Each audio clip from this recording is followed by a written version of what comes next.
جب ہم اسلامی تواریخ کا مطالعہ کرتے ہیں تو ہمیں معلوم ہوتا ہے کہ مذہب اسلام کی تاریخ میں 4 خلفاء گزرے ہیں۔ حضور اکرم صلی اللہ تعالیٰ علیہ وسلم کی بعد مذہب اسلام کی توقیت، ان کو فلاح و بہبودی کے لیے مذہب اسلام میں خلفائے راشدین کا مقام صحابی رسول میں بھی اعلیٰ ہے۔ ناظرین، خلفائے راشدین میں سب سے سر فہرست جو 4 خلفاء میں نام ہے وہ حضرت ابو بکر صدیق رضی اللہ تعالی عنہ، حضرت عمر فاروق رضی اللہ تعالی عنہ، حضرت عثمان غنی اور حضرت علی کرم اللہ وجہہ الکریم کا نام آتا ہے۔ یہ 4 خلفاء اپنے دور کے مطابق مذہب اسلام کو تقویت دیتے رہیں، اس کو پھیلانے میں، اس کی بہبودی کے لیے سر کوشاں رہیں۔ تو ناظرین السلام علیکم، آداب، میں آپ کا دوست یار محمد انصاری، اور آج کے اس سبق میں ہم بات کرنے والے ہیں انہی 4 خلفائے راشدین میں سے ایک خلیفہ یعنی حضرت عمر فاروق رضی اللہ تعالیٰ عنہ کے بارے میں۔ آج ہم ان کے متعلق ایک حقائق، ایک سچی کہانی آپ کے درمیان پیش کرنے والے ہیں جس کا موضوع ہے سچا انصاف۔ سچا انصاف، جیسا کہ آپ ہمارے تخت پہ بورڈ پہ بھی دیکھ رہے ہیں، اس کے متعلق کچھ چیزیں میں نے رقم کر رکھی ہے۔ ویڈیو کو شروع کرنے سے قبل آپ سے گزارش ہوگی جلدی سے لنک کو شیئر کر دیجئے، لیکن اب تک آپ نے ہمارے یوٹیوب چینل کو سبسکرائب نہیں کیا ہے تو سبسکرائب کر لیجئے اور ساتھ ہی فالو کریں۔ آئیے اس سبق کی شروعات کرتے ہیں، اور حضرت عمر رضی اللہ تعالی عنہ، جن کو حضرت عمر فاروق بھی بولا جاتا ہے، حضرت عمر رضی اللہ تعالی عنہ عدل اور انصاف پسند ایک خلیفہ تھے جو اپنی پوری زندگی میں بہت سارے جد و جہد کیے اور مذہب اسلام کی تقویت، اس کی فلاح بہبودی، اس کو بڑھانے میں ان کا اہم مقام حاصل رہا ہے۔ صرف مذہب اسلام کی بنیادوں کو ہی نہیں بلکہ وہ زمینی سطح پہ اپنے آس پاس کے رفقا احباب کو بھی بڑی دلکش انداز میں پیش کرتے تھے اور ان کو بڑے ہردل عزیز سمجھتے تھے۔ ان کا ایک بڑا مشہور واقعہ ہے، میں آپ کے درمیان پیش کر رہا ہوں، اور یہ سبق جو لیا گیا ہے کلاس 4 یعنی درجہ 4 کے متعلق سرسری مطالعہ ہے، اور اس سبق کا موضوع جیسا کہ میں نے بتایا سچا انصاف ہے۔ تو آئیے بغیر کسی تمہید کے اس سبق کی شروعات کرتے ہیں۔ حضرت عمر فاروق رضی اللہ تعالیٰ عنہ کا زمانہ تھا، خلافت کا دور تھا، اور آپ عدل انصاف کے ساتھ ساری چیزوں پہ تقویت رکھتے تھے، فوقیت رکھتے تھے۔ آپ کا عدل و انصاف اس قدر تھا کہ ایک انسان دوسرے انسان کا ناحق مار سکتا تھا، نہیں اس کو پریشان کر سکتا تھا۔ اور آپ صرف اتنا ہی نہیں، آپ کے جتنے بھی احباب تھے، چاہنے والے تھے، آپ کے مریدین تھے، آپ کے خوشامدین تھے، ان سب سے آپ کا بہتر لگاؤ ہوا کرتا تھا۔ اس کے علاوہ آپ کا ایک معمول تھا کہ آپ لوگوں کی رعایا کی خدمت کے لیے ہمیشہ کوشاں رہتے تھے، جد و جہد کرتے رہتے تھے۔ آپ کا یہ بھی معمول تھا کہ آپ دن میں تو آپ لوگوں کی رعایا کی خدمت کیا ہی کرتے تھے، رات میں بھی بہت کم سویا کرتے تھے، زیادہ تر آپ لوگوں کی خدمت کے لیے گشت لگایا کرتے تھے۔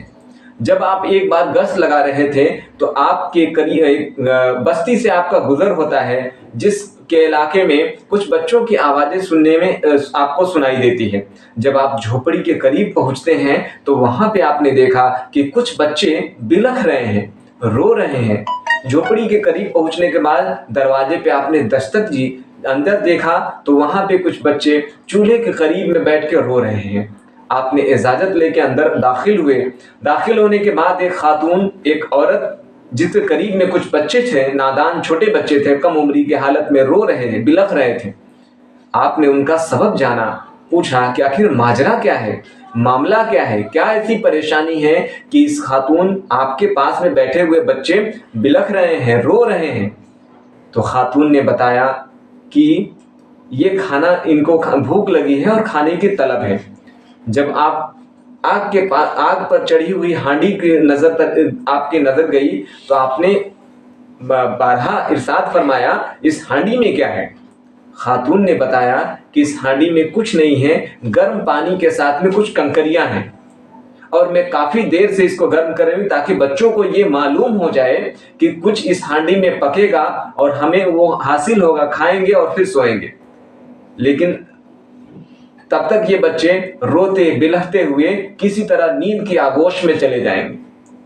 آپ بہت پریشان ہوئے. آپ نے پوچھا کہ اس بات کی اطلاع، اس حالات کی اطلاع کیا تم نے خلیفہ کو نہیں دی؟ تب اس خاتون نے جواب دیا کہ میں نے خلیفہ کو بارہا کیسے جاتی، میں عورت جات بلا کہاں بھٹکتی، کس حال میں ان کو طلب کرتی، کہاں پہ ملتی. خلیفہ تو وہ ہونا چاہیے، خلیفہ حضرت عمر اور میرے درمیان اللہ تبارک و تعالیٰ بہتر فیصلہ کرنے والا ہے. جب وہ خلیفہ بن کے لوگوں کی، عوام کی، رعایا کی خدمت نہیں کر سکتا تو پھر اس کے خلیفہ بننے کا کیا فائدہ ہے؟ یہ بات سن کر مانو حضرت عمر رضی اللہ تعالیٰ عنہ پہ بجلی سی طاری ہو گئی.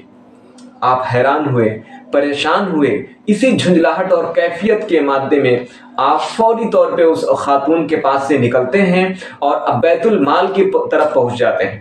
ناظرین، میں آپ کو بیت المال کے متعلق بتا دوں، جس طریقے سے ہم اپنے بینک میں کسی روپئے، پیسے اور قیمتی زیورات وغیرہ کو رکھنے کے لیے بینک کا سہارا لیتے ہیں، جب بینک کا یہ نظام نہیں تھا، یہ ڈھانچہ تیار نہیں تھا، اس وقت اسلامی تہذیب و تمدن میں بیت المال ہی سب کچھ ہوا کرتا تھا.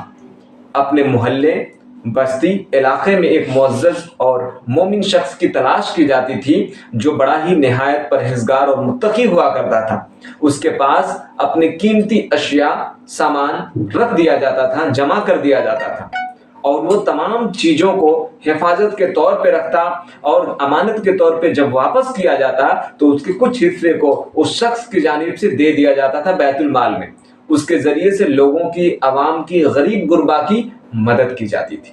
تو یہ تھا بیت المال. بہرحال جب وہ فوری طور پہ حضرت عمر رضی اللہ تعالیٰ عنہ بیت المال کی طرف جاتے ہیں اور اس خاتون کے لیے آپ آٹا، گھی، کھجوریں وغیرہ بورے میں بھر کر کندھے پہ ٹانگ لیتے ہیں، ایسا دیکھ آپ کے خسامت کرنے والے احباب، آپ کے چاہنے والے لوگ حیرت زدہ ہو جاتے ہیں اور کہتے ہیں کہ حضرت آپ ہمیں ایک بار حضور کہیے، ہم ساری چیزیں آپ کے لیے لے کے چلتے ہیں جہاں جانا ہو.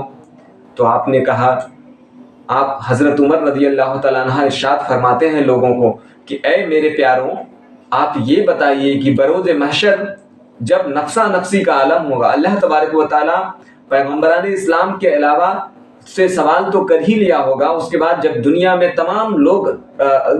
تمام لوگ افراتفری کی حالت میں ہوگا، کوئی کسی کا کام نہ آئے گا، تب بروز محشر بھلا تم میرا بوجھ کیسے اٹھا سکتے ہو؟